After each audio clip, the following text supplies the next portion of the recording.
Hello বন্ধুরা, সবাই কেমন আছো? আশা করি সবাই খুব ভালো আছো। আর আমি তো ভালোই আছি। আর দেখো, সকালবেলা এটা নিয়ে চলে এসেছি। আর এটা আজকে রান্না হবে। আর এটা কি দিয়ে রান্না হবে সেটা তোমরা দেখে নাও, কেমন? দেখো,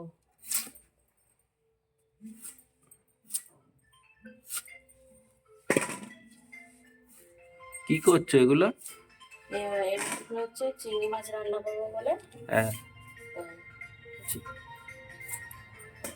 দেখো, কড়াই তেল দেওয়া হয়ে গেছে।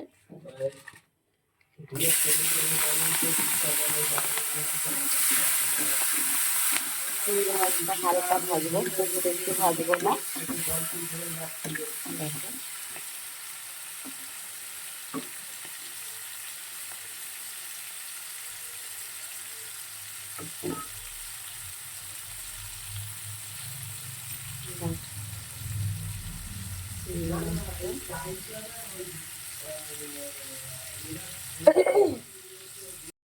দেখো মাছটা ভাজা হয়ে গেছে।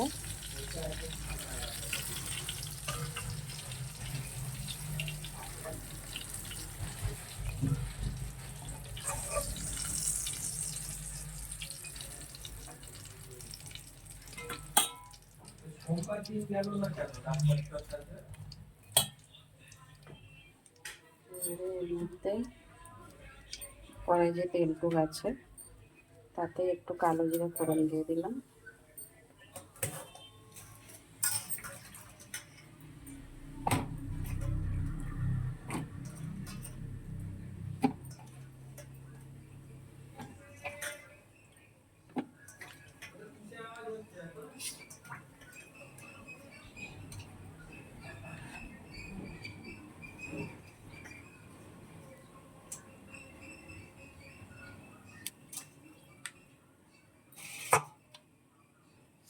এখানে দেখো ওলকপি আর আলু কেটে নিয়েছি।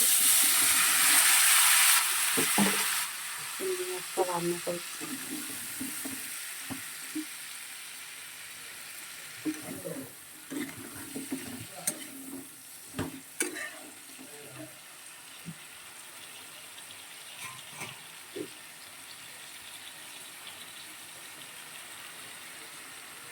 নুন দিয়ে দিলাম পরিমাণ মতন।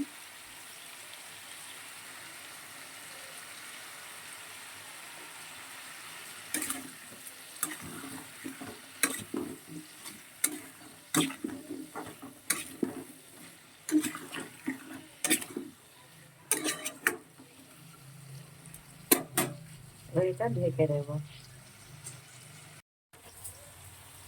দেখো, ওলকপি আর আলুটা ভাজা ভাজা করে নিয়েছি। জিরে বাটা দিলাম 2 চা চামচ, আদা বাটা দিচ্ছি 1 চা চামচ।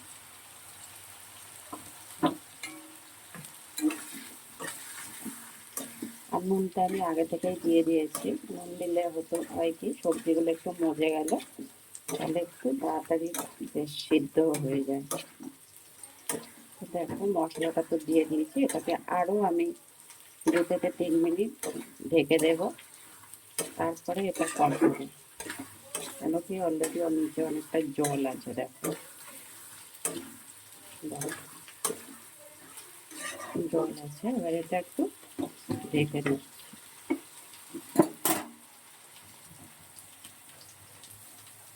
দেখো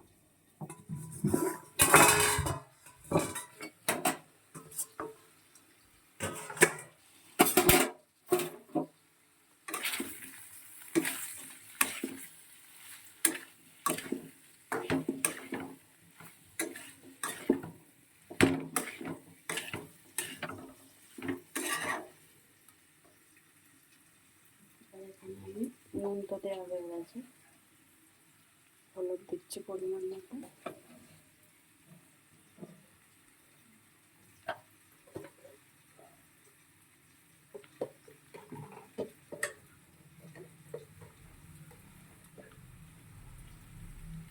লঙ্কার গুঁড়ো দিলাম।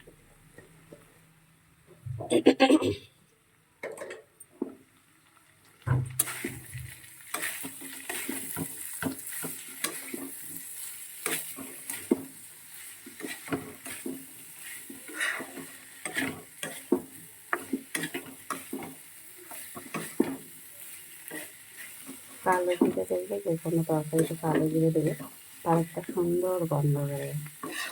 এখানে কালো জিরে ফোড়ন দিয়েছি, খুব সুন্দর গন্ধ বেরোচ্ছে একটা। তারপর একটা ওলকপিরও গন্ধ আছে সুন্দর,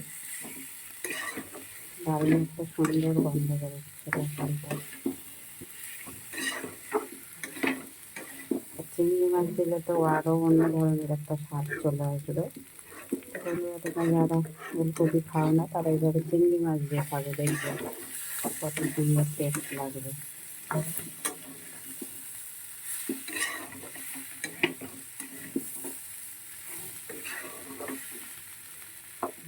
ফুলকপিগুলো ভালো সিদ্ধ হয়েছে।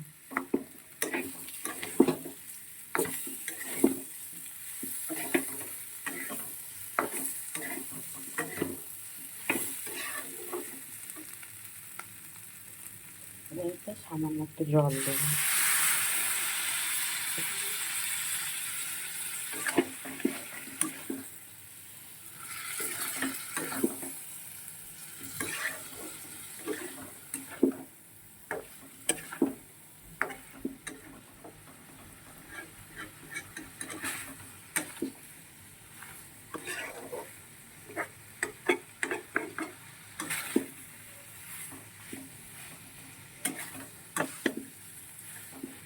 আরও 2-3 মিনিট ঢেকে রান্না করে নেবো।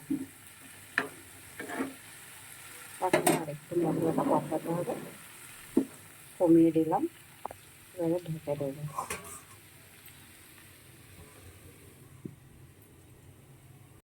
দেখো, খুব ভালো করেই কষানো হয়ে গেছে,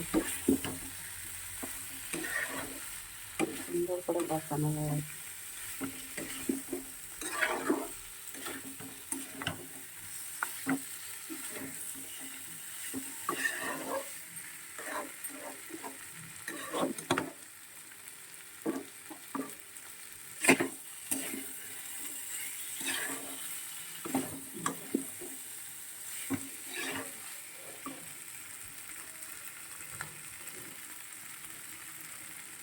এবারে আমি জল দিয়ে দিচ্ছি। খুব বেশি ঝোল ঝোল করবো না তরকারিটা।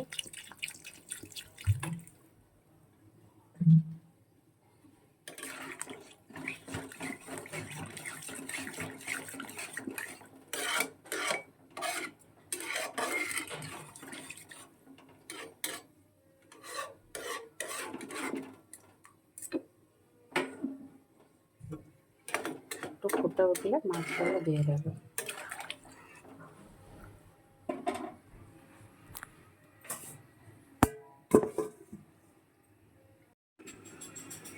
দেখো,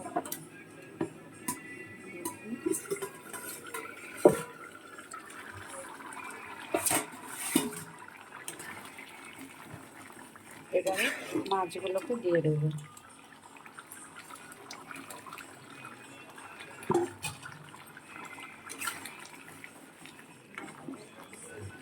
আর 2 থেকে 3 মিনিট রান্না করে নামিয়ে নেব।